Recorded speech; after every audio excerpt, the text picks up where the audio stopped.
Hey there, I'm Meteorologist Michael White, and I am broadcasting from our connected TV studio where we're going to be talking all about the massive amount of heat that we're going to be dealing with throughout the course of this week, where the temperatures are going to be just brutal, where we're expecting mid to upper 90s, heat index values between 105 and 110. But what we like to do when we do these types of digital presentations, we like to go more into the raw modeling, a lot of the stuff you don't really see on the television side, and we can explain it a little bit better, and hopefully you guys will enjoy watching some of that. So what I've got pulled up is the main American model, the GFS, the Global Forecast System, and we're going to go through this day by day until we can find decent opportunities for rain and storms back on the Gulf Coast. All of the colors, the greens, the blues, that represents precipitation at various hours of the day. And that's today. We don't really see anything. We'll run this forward, and I'll make this full screen. We'll run this forward in time to Thursday. You can see nothing, no showers. Friday, no real chance of showers. Saturday, that changes. This is a look at, that's late Saturday night. Late Saturday night, we would have a shot for rain and storms pushing in across parts of the Gulf Coast, as it looks like a frontal boundary is going to start to work its way in and nudge its way through, and we'll actually start to cool off a bit by the weekend as well. But it looks like Saturday night is going to be our next best opportunity for showers and storms, and that could linger into most of the day on Sunday. On the television side, we put the rain and storm coverage at about 60% on both days, Saturday and Sunday. It looks like as of now, most of the rain will come in Saturday night, but you know, between now and then, the timing can certainly change.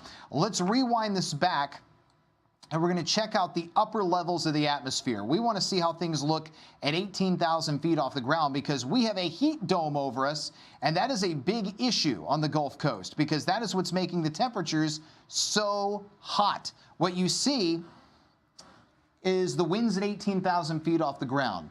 You have a trough and you have a ridge. The ridge basically looks like a hill on a weather map. And in the center of that is a circle that says 597.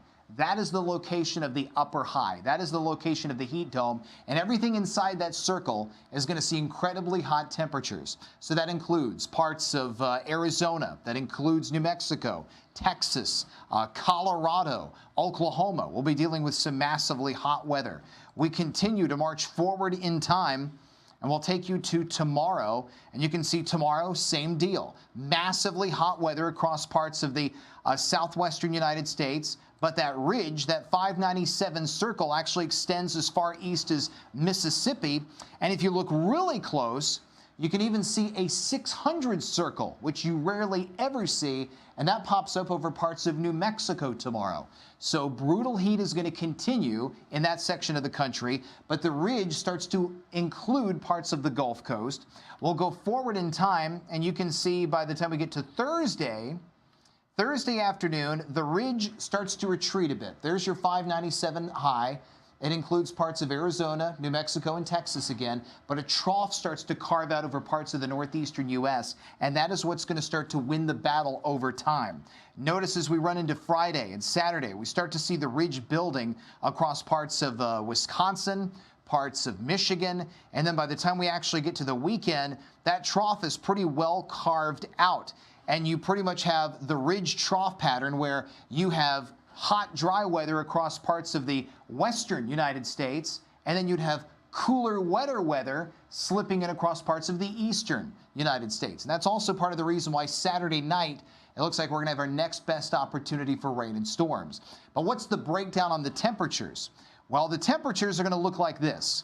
And this is just the air temperature, mind you, not the heat index. The air temperature itself is going to be in the mid-90s this afternoon to Saturday afternoon, with humid mornings in the mid to upper 70s. Then we see the heat levels retreating on Sunday and Monday, with highs right around 90, but cooler mornings. That gets down to the low 70s. Now, it's not going to feel like an October or November day, but at least it's a change that we're thrilled about. And then as we head into the long range, we see low 90s for highs, mid 70s for lows, and that's normal as we get ready to wrap up the month of July. This is how hot it's going to be today. This is how hot it's going to feel today, rather. This is the projected heat index, and you can see the heat index is going to top out at around 107 degrees by 3 o'clock this afternoon. But look at how long the heat index today is going to be in the triple digits, very close to 105 or higher. So you've got to make sure that you're staying hydrated today, that you are staying in the air conditioning whenever possible. We're still on daylight saving time, so take advantage of that. The sun doesn't set till well after 7, so you have to do anything outside, do it at dusk when temperatures are cooler. But you need to check on the elderly or anyone that you know whose AC unit is not up to optimum efficiency. They got to make sure they're finding ways to keep cool in this type of hot, humid, nasty air mass. And as far as how things are looking elsewhere, we've got Don. Don is out in the North Atlantic. The maximum sustained winds are at 40 miles an hour. He's tracking southeast at 9, but you'll notice it's going to recurve and lift back into the North Atlantic. And everything else in the tropics for now is quiet, which is great news. But we still have a long way to go before the hurricane season's over. The active part of the season hasn't even started yet. That doesn't begin until August the 1st, and it runs until October the 15th. That's a 10-week window where we're in the danger zone. So technically, that danger zone is not started. So we really got to stay vigilant as the really intense part of the hurricane season gets ready to kick off soon. As far as how things are going to be looking as we go through the next 7 days, you saw on how things looked on the modeling. It looks like Saturday night is going to be our next best opportunity for rain and storms. In the meantime, we just have to brace ourselves for the hot temperatures that we're going to be stuck in at least through Saturday. But by the time we get to Sunday and early next week, it's going to be better. It's going to be less humid. As mentioned, make sure you check on the elderly. Make sure you check on people who may not have a good air conditioning system in their home.